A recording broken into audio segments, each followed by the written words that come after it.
परिवार रहता था, जिसमें रघु अपने माँ बाप के साथ रहता था।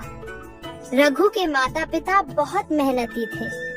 रघु के पिता के पास एक छोटा सा खेत था, जिसमें वह बहुत मेहनत करते थे। रघु की माँ घर का काम देखती थी, पर रघु का किसी काम में कोई मन नहीं लगता था। रघु हमेशा नाम जप करने में वक्त बिताता था। ओम नमः शिवाय। वह हर वक्त सिर्फ ओम नमः नाम शिवाय। जपता रहता था। ओम उसे नमः भगवान शिवाय। से इतना लगाव ओम था नमः कि वह शिवाय। दूसरा कोई भी काम नहीं करता था। वह दिन रात बस भगवान ओम का नमः नाम शिवाय। जपता रहता था। ओम नमः और इसी शिवाय। वजह से माता पिता ओम नमः दोनों बहुत शिवाय। परेशान थे। ओम नमः एक शिवाय। दिन जब रघु के पिता खेत की ओर जा रहे होते हैं, तभी उन्हें एक गांव वाला मिलता है। राम राम किशन भाई। राम राम भाई, राम राम। अरे किशन भाई, बहुत दुबले पतले लग रहे हो, क्या बात है? तबीयत तो ठीक है ना? अरे पिछले कुछ दिनों से तबीयत ठीक नहीं लग रही, और क्या करूं? खेत नहीं जाऊंगा, काम नहीं करूंगा तो घर कैसे चलेगा? क्यों, क्या हुआ? तुम्हारा लड़का तो बहुत बड़ा हो गया है ना? क्या वह तुम्हें काम में हाथ नहीं बंटाता? अपनी जगह उसे भेज दिया करो। अभी तुम्हारी उम्र आराम करने की है, काम काज अब उसे करने दो। अरे भाई, तुम्हें क्या बताऊं, मेरा लड़का तो निकम्मा है। उसे किसी काम में कोई दिलचस्पी नहीं है। वह कोई काम करना ही नहीं चाहता। मैंने बहुत कोशिश की उसे कुछ न कुछ काम में लगाने की। उसे शहर में अच्छी नौकरी लगवा दी थी, पर वह वहाँ से भी भाग आया। एक बार तो जमींदार के यहाँ बहुत अच्छी तनख्वाह पर काम दिलाया था, वह भी छोड़ दिया। मैं तो थक गया हूँ उसे समझा समझा कर। पता नहीं इस लड़के का क्या होगा। देखो किशन, फिर तो तुम्हारा बेटा ऐसे नहीं सुधरने वाला। तुम्हें कम करो, उसकी शादी करवा दो। जब पत्नी आ जाएगी, जिम्मेदारी आ जाएगी, तब अपने आप सुधर जाएगा। और तुम खेत का काम छोड़कर अपनी पत्नी को लेकर तीर्थ पर निकल जाओ। फिर देखना वह कैसे काम पर जाता है। मजबूर होकर उसे काम करना ही पड़ेगा। हाँ भाई, बात तो ठीक कह रहे हो तुम। अरे ठीक नहीं, मैं एकदम सही कह रहा हूँ। यही करना पड़ेगा तुम्हें। दूसरा उपाय नहीं है तुम्हारे पास। हाँ भाई, मेरे दिमाग में ये बात कैसे नहीं आई। अभी मैं उसकी शादी जल्द से जल्द करवा दूंगा। अगर तुम्हारी नजर में कोई लड़की हो तो मुझे बताओ, मैं जल्द से जल्द उसकी शादी करवा देता हूँ। हाँ, लड़की तो है, बस तुम्हारी हाँ हो। एक लड़की है मेरी नजर में जो बहुत अच्छी है, सुंदर है और कामकाज में भी बहुत अच्छी है। तुम्हारे घर का सारा काम संभाल लेगी। और मैंने सुना है ये चार बहुत आईने मुंह पर बहुत मेहनती भी है। कोई भी काम करवा सकते हो, कभी मना नहीं करेगी। और वह लड़की तुम्हारे बेटे को सुधार कर ही रहेगी। अरे यह तो बहुत अच्छी बात है। मैं अभी घर जाकर विमला से बात करता हूँ। अरे सुनती हो, वह पड़ोस के खेत वाले रमेश भाई मिले थे। वह कह रहे थे कि उनकी नजर में एक लड़की है जो बहुत अच्छी है, बहुत मेहनती भी है और दिखने में भी सुंदर है। तो मैं सोच रहा था कि क्यों न हमारे रघु की शादी उससे करवा दें। हाँ, मैं भी यही सोच रही थी। घर में बहू आएगी तो रघु कुछ काम धाम तो करेगा। हम दोनों तो इतने दिन से कोशिश कर करके थक चुके हैं, फिर भी ये लड़का सुधरने का नाम नहीं लेता। शायद शादी के बाद सुधर जाए। हाँ विमला, मैं भी यही सोच रहा हूँ। ना सुधरेगा तो क्या करेगा? काम नहीं करेगा तो खाएगा क्या? अपनी पत्नी को क्या खिलाएगा? और कल बच्चे हो गए तो उनको क्या खिलाएगा? मजबूर होकर उसे काम तो करना ही पड़ेगा। रघु के माता पिता रघु की शादी एक लड़की से करवा देते हैं। घर में बहू आ जाती है और कुछ दिन बाद रघु के पिता बोलते हैं, देखो रघु, अब हमारी जिम्मेदारी खत्म। अब यह घर और खेत तुम्हें संभालना है। हम दोनों तो जा रहे हैं तीर्थ यात्रा पर, कब लौटेंगे यह नहीं पता। जब हमारा मन होगा तब लौट आएंगे। बेटा, अपनी जिम्मेदारी अच्छे से निभाना। हम सब तुम्हारे भरोसे सब छोड़कर जा रहे हैं। उम्मीद करते हैं कि तुम हमें निराश नहीं करोगे। इतना कहकर दोनों चले जाते हैं। फिर कुछ दिन बीत जाते हैं, लेकिन रघु की आदतों में कोई फर्क ओम नहीं नमः पड़ता। शिवाय। रघु पहले ओम की नमः तरह शिवाय। भक्ति में ही लगा रहता ओम है। नमः शिवाय। फिर एक दिन उसकी पत्नी सोचती है, मैं कितनी भाग्यशाली हूँ, मुझे इतना अच्छा पति मिला है जो हमेशा भगवान की भक्ति में लीन रहता है, जिन्हें किसी बात का कोई व्यसन नहीं, सिर्फ प्रभु की भक्ति में लगे रहते हैं। मैं बहुत भाग्यशाली हूँ। सब कुछ अच्छा चल रहा होता है और ऐसे ही कुछ दिन बीत जाते हैं। फिर भी रघु की आदतों में कोई फर्क नहीं पड़ता। ओम रघु नमः जैसा का शिवाय। वैसा ही होता है। ओम नमः ऐसे ही शिवाय। दिन गुजरते जाते हैं तो घर का अनाज खत्म होने लगता है। मंदाकिनी अपने पति से बोलती है, अजी सुनते हो, घर का अनाज खत्म होने को आया है। आप कुछ काम क्यों नहीं करते? जब देखो तब घर पर ही पड़े रहते हो और हमेशा यह भक्ति करते रहते हो। मैं मानती हूँ भक्ति करना अच्छी बात है, लेकिन कर्म भी करना होता है। अगर आप कुछ काम ही नहीं करोगे तो हम भूखे मर जाएंगे। आपको कोई न कोई काम ढूंढ लेना चाहिए। आपकी भक्ति से हमारा पेट नहीं भरने वाला। ठीक है, मैं कुछ करता हूँ। रघु घर से बाहर निकल जाता है और एक पेड़ के नीचे जाकर बैठ जाता है और सोचने लगता है। मुझे लगता है मंदाकिनी ठीक कह रही है। मुझे कुछ करना ही पड़ेगा, ऐसे नहीं चलने वाला। पर कैसे करूं?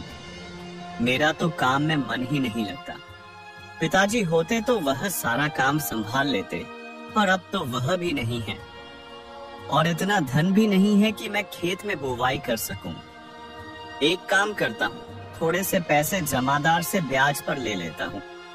फसल होने के बाद मैं उसे लौटा दूंगा। यह सोचकर रघु जमींदार के यहाँ पैसे मांगने चला जाता है। सेठ जी, थोड़े से पैसे चाहिए थे। ठीक है, पर याद रखो जब तक तुम यह धनराशि मुझे लौटाओगे नहीं, तब तक तुम्हारे खेत के कागजात मेरे पास रहेंगे। जब तुम पैसे लौटा दोगे, मैं तुम्हारे कागजात तुम्हें वापस दे दूंगा।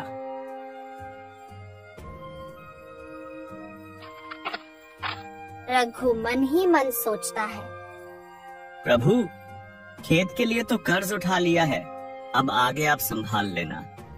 रघु खेत की बुवाई कर देता है और देखते ही देखते कुछ दिनों में अच्छी फसल लगने लगती है। पर रघु की आदत नहीं जाती। वह आधा समय ओम भगवान नमः की शिवाय। भक्ति में बिताता है ओम नमः और शिवाय। आधा खेत की रखवाली में। एक दिन इसी तरह प्रभु की ओम भक्ति नमः में शिवाय। इतना लीन हो जाता ओम है नमः कि शिवाय। कब आकर जंगली ओम जानवर नमः उसका शिवाय। खेत खराब कर देते ओम हैं, नमः उसे शिवाय। पता ही नहीं चलता। फिर अगली सुबह जब वह देखता है तो सारी फसल खराब हो चुकी होती है। वह सोचता है, हे भगवान, यह कैसे हो गया? मुझे तो कुछ पता ही नहीं चला। अब घर जाकर क्या बोलूंगा? जमींदार के पैसे भी लौटाने हैं। हे भगवान, यह आपने क्या कर दिया? अब मैं क्या करूं? यही सोचते सोचते वह घर पहुंच जाता है। घर जाकर मंदाकिनी से कहता है, मंदाकिनी, हमारे खेत की सारी फसल जंगली जानवरों ने खराब कर दी। इतनी फसल खराब होने तक आप क्या कर रहे थे? दरअसल मुझे पता ही नहीं चला कि उन्होंने यह सब कब कर दिया। मुझे सब पता है ये कैसे हुआ होगा। आप अपने नाम जप में इतने व्यस्त हो गए होंगे कि आपने ध्यान ही नहीं दिया होगा। इसी वजह से यह सब हुआ है। कुछ तो शर्म करो। मैंने बहुत से लोगों को भक्ति करते देखा है, पर ऐसी भक्ति जिसकी वजह से इंसान खुद का नुकसान करवा ले। क्या काम की? सब कुछ इस भक्ति की वजह से हुआ है। आपकी इस भक्ति की वजह से आज हम इतनी मुसीबत में हैं और आप पूरी तरह से पागल हो गए हो। ऐसे ही कुछ दिन बीत जाते और घर का अनाज पूरी तरह से खत्म हो जाता है। मंदाकिनी रघु की आदतों से बहुत परेशान हो जाती है। रघु फिर भी घर ही बैठा रहता है, कोई काम नहीं करता। मंदाकिनी सोचती है, अब यह तो कुछ नहीं करेंगे, मुझे ही कुछ करना पड़ेगा। मेरी तो किस्मत ही फूट गई इस आदमी से शादी करके।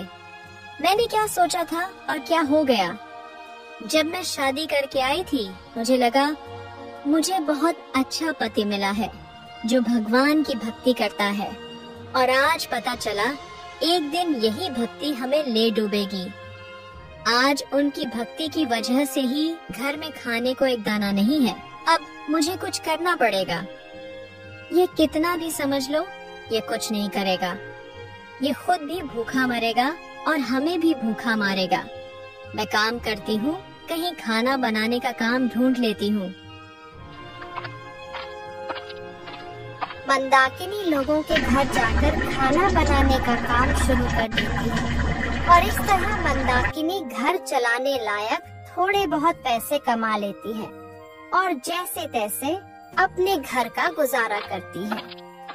एक दिन मंदाकिनी जब अपने काम से घर लौट रही होती है, तभी जमींदार मंदाकिनी को बीच रास्ते में रोक लेता है और कहता है, मंदाकिनी, मेरा कर्ज कब लौटाओगी?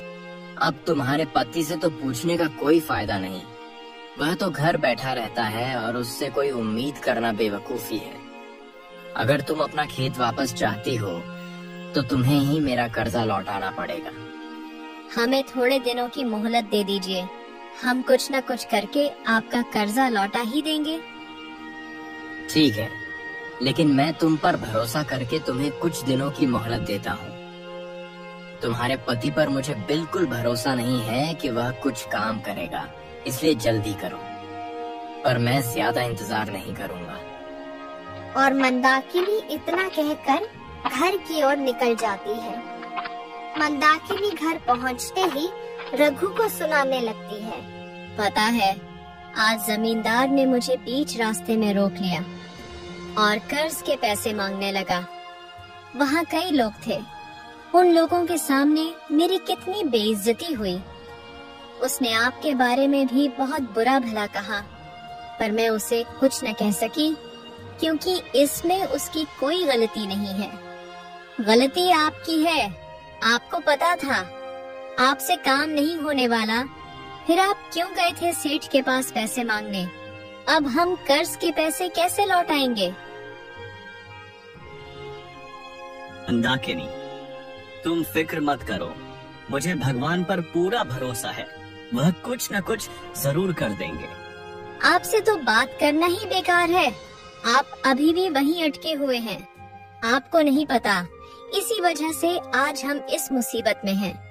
भगवान कभी किसी की मदद करने नहीं आते, हमें खुद की मदद खुद ही करनी होती है। भक्ति से पेट नहीं भरता, उसके लिए काम करना पड़ता है। पर आपको समझाने से कोई फायदा नहीं है।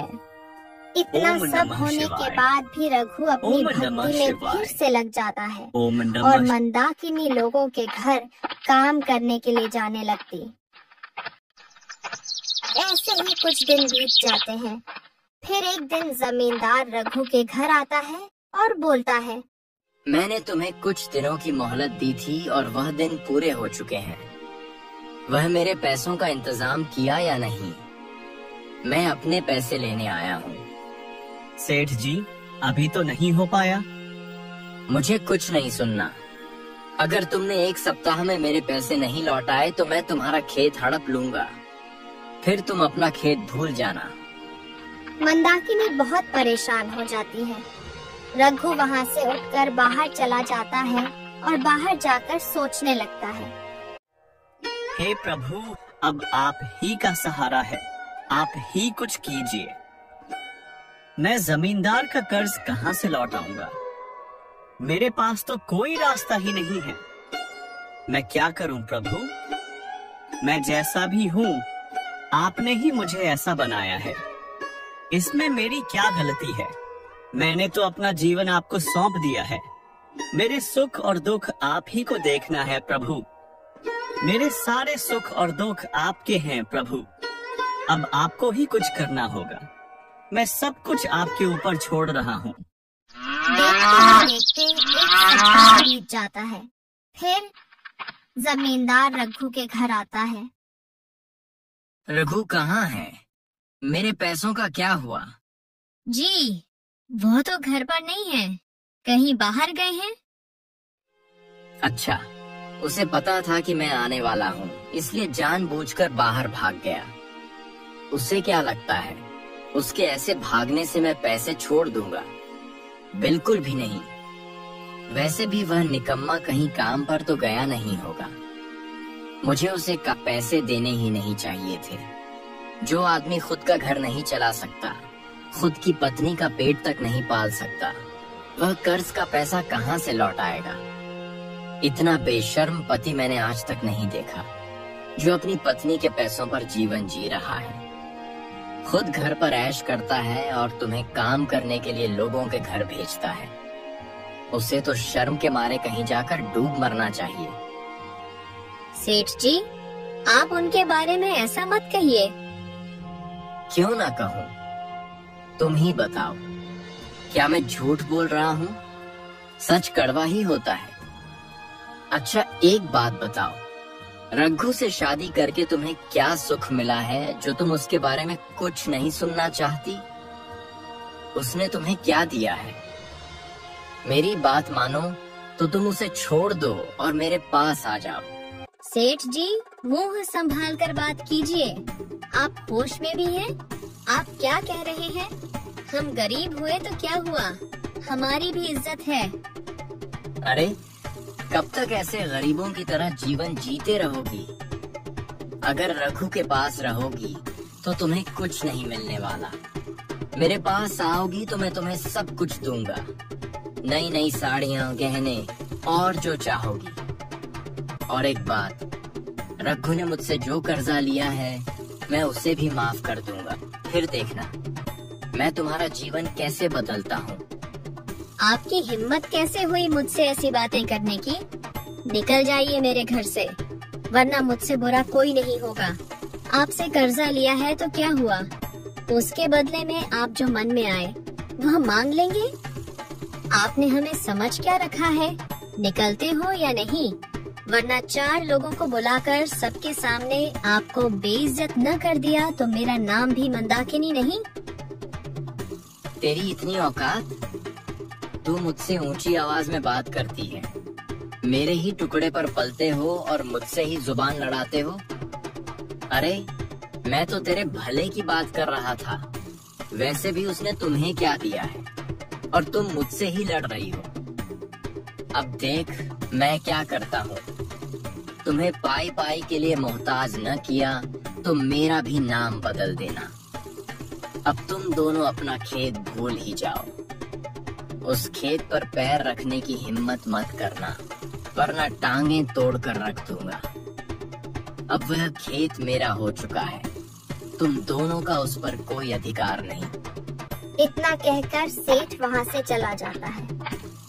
मंदाकिनी को बहुत गुस्सा आ जाता है और वह सोचने लगती है, यह सब इनकी वजह से हुआ है। अगर यह कहीं काम देख लेते तो यह नौबत नहीं आती। आज हम एक एक दाने के लिए मोहताज हैं। ऊपर से जमींदार ने आज अपनी हदें पार कर दी। सब इनके कारण हुआ है। तभी अचानक रघु बाहर से आता है और अपनी पूजा पाठ में लग जाता है। तभी मंदाकिनी बोलती है, यह सब मेरे घर में नहीं चलेगा। अपना बोरिया बिस्तर उठाइए और निकल जाइए यहाँ से। यह घर मैं चला सकती हूँ और मैं ही चलाऊंगी। अब मुझे आपकी जरूरत नहीं। पता है आपकी वजह से आज जमींदार ने मुझे क्या क्या कहा। आपसे बात करना फिजूल है। आप बस चले जाइए मेरी नजरों के सामने से और फिर से अपना मुंह मत दिखाइएगा। जहाँ जाना है वहाँ चले जाइए। तुम ये क्या कह रही हो? मैं कहाँ जाऊँगा, कहाँ रहूँगा? यह सब आप अपने प्रभु से पूछिए और जहाँ रहना है वहाँ रहिए। बस अभी यहाँ से चले जाइए। इतना कहकर मंदाकिनी रघु को घर से बाहर निकाल देती है। रघु दूर जाकर एक पेड़ के नीचे बैठ जाता है और रोने लगता है और कहता है, हे प्रभु, ये आज मेरे साथ क्या हो रहा है? बचपन से आपकी भक्ति की है, उसके बदले में आज मुझे यह कैसी सजा मिल रही है? मंदाकिनी घर के बाहर बहुत परेशान होकर बैठी होती है। तभी अचानक वहाँ एक आदमी आता है जिसके पास एक थैली होती है जिसमें बहुत सारा सामान होता है। वह आदमी आकर मंदाकिनी के सामने खड़ा हो जाता है और बोलता है, बहन जी, रघु नाम का आदमी यही रहता है क्या? हाँ, वह यही रहते हैं। मेरे पति है वह। आप कौन है? क्या काम है?